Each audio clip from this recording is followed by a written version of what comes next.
Prisión de Omori, Japón, 1936.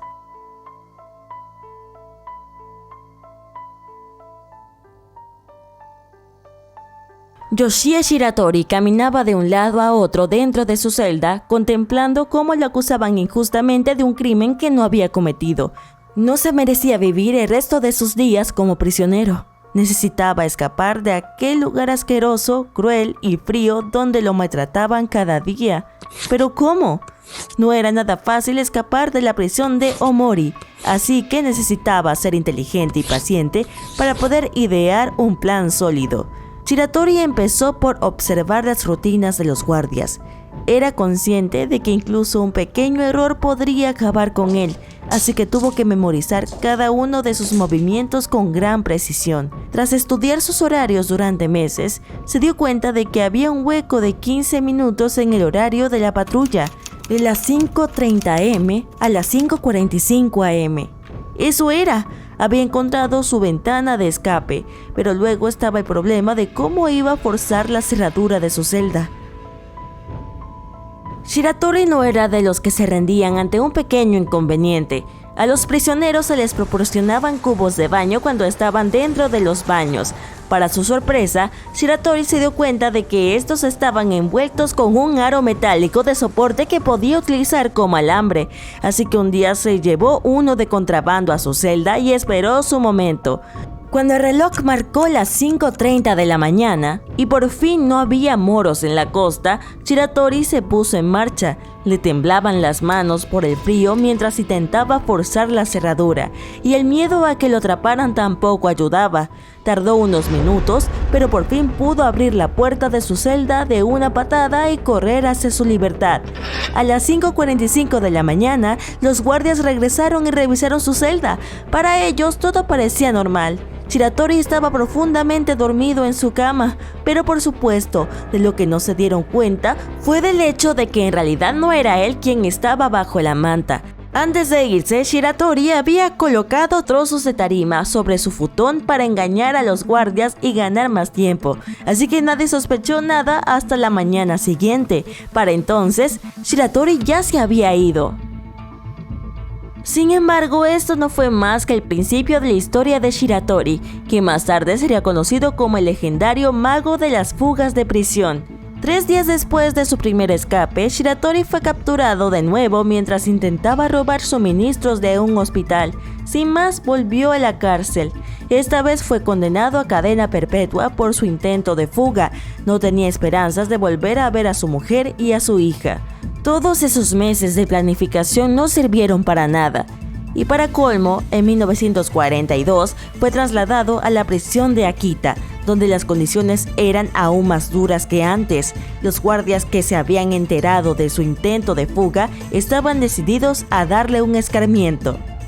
Además de todo el trabajo manual extremo que tenía que hacer, lo obligaban a dormir en el duro suelo de cemento durante el intenso frío invernal, y cuando no estaba trabajando, lo ponían en aislamiento durante largos periodos para asegurarse de que nunca pudiera intentar nada gracioso.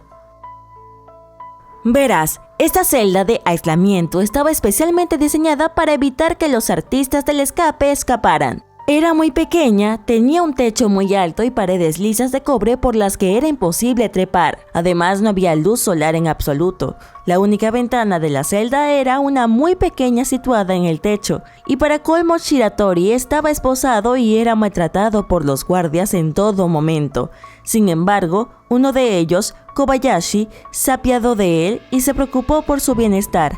Por eso revisaba cómo estaba de vez en cuando, lo que hacía su miserable vida un poco más llevadera dentro de aquel horrible lugar. Pero en la tormentosa noche del 15 de junio, hacia la medianoche, los guardias se asomaron a la celda solitaria y no podían creer lo que estaban viendo.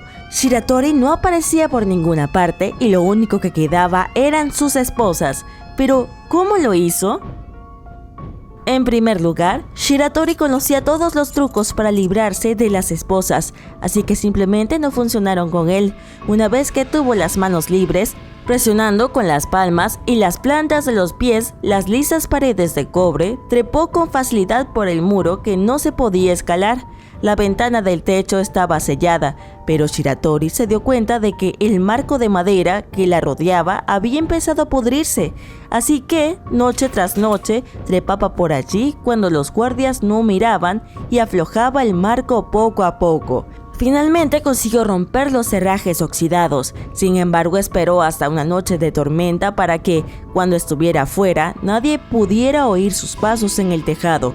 3 meses después, Shiratori llamó a la puerta de quien creía que era su amigo, Kobayashi. Quería que estuviera a su lado mientras luchaba contra el corrupto sistema penitenciario. Como era el único guardia que le respetaba, Shiratori sintió que podía confiar en que haría lo correcto. Pero eso fue un gran error. Cuando Shiratori fue al baño, Kobayashi no tardó en informar a las autoridades que él estaba allí, así que Shiratori fue arrestado y llevado a prisión por 3ª vez.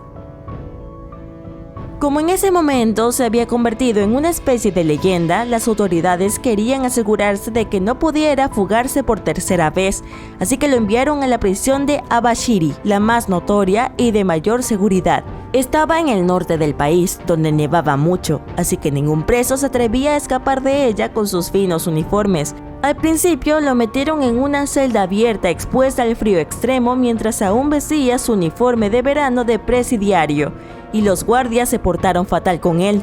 Una vez se enfadó tanto que rompió las esposas delante de ellos, pero eso empeoró aún más las cosas. Lo encerraron en una celda con pesados grilletes de hierro en los tobillos y las muñecas, que un herrero tardó 2 horas en quitarle.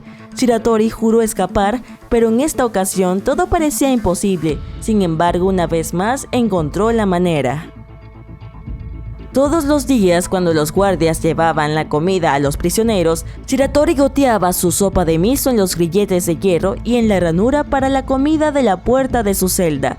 Esto fue desgastando poco a poco el metal y finalmente pudo librarse de las cadenas. El agujero, sin embargo, seguía siendo demasiado pequeño para que cupiera a una persona, así que Shiratori se dislocó el hombro para colarse por la escotilla. Volvía a ser un hombre libre y el primero en escapar de la prisión de Abashiri. Se escondió durante más de un año, pero fue capturado de nuevo tras pelearse con un granjero por robar un tomate de su granja. Las autoridades no iban a dejar nada al azar ahora y lo encerraron en la prisión de Sapporo. La única abertura de su celda era más pequeña que su cabeza y había guardias de pie frente a ella las 24 horas del día. Así que puedes imaginarte el susto que se llevaron cuando un día no encontraron a Shiratori allí. Esta vez él consiguió escapar cavando un túnel justo debajo de su cama utilizando un cuenco de sopa de miso. Fue un hombre libre durante un año hasta que un día un oficial se sentó a su lado en un banco del parque. No se dio cuenta de su verdadera identidad, pero Shiratori se sintió tan conmovido por su amable actitud que decidió rebelarse. Fue detenido una vez más. Esta vez, tras revisar su caso, el tribunal revocó las duras condiciones de su condena y lo envió a la más cómoda prisión de Fuchu en Tokio, donde fue puesto en libertad incluso antes por buen comportamiento. Entonces, por fin pudo reunirse con su hija como un hombre verdaderamente libre.